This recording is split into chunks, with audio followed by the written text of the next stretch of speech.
कोइल चाहे हमसे सगाई हो दया करो है छोटी माई हो।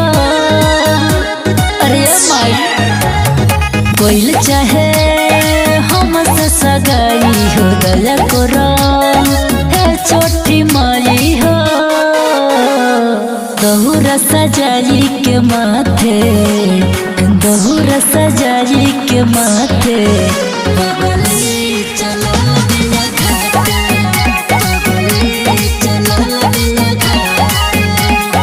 चैनल रूपवा सजा के चैनल रूपवा सजा के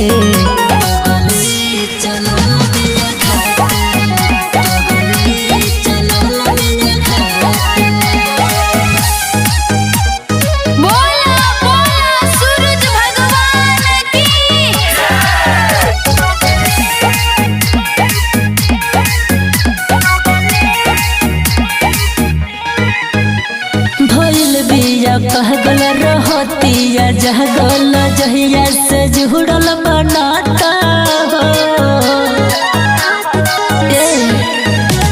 कदना भलहरी ये हो छोटी महरी वो हमरे ला बाट बतासा हो। अपन ही मम्मी जी के साथे अपन ही मम्मी जी के साथे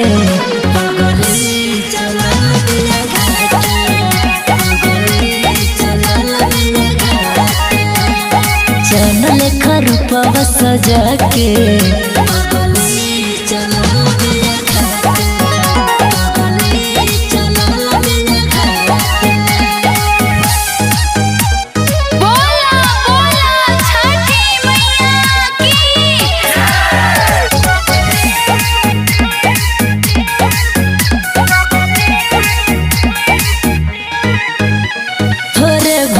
जाके ढेला न लगा के जितेंद्र जो वाला नाम रोटेले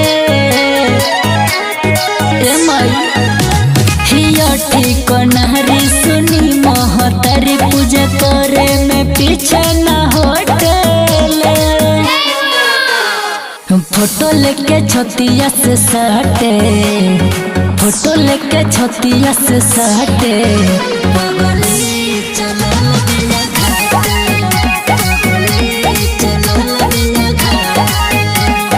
चैनल रूपवा सजा के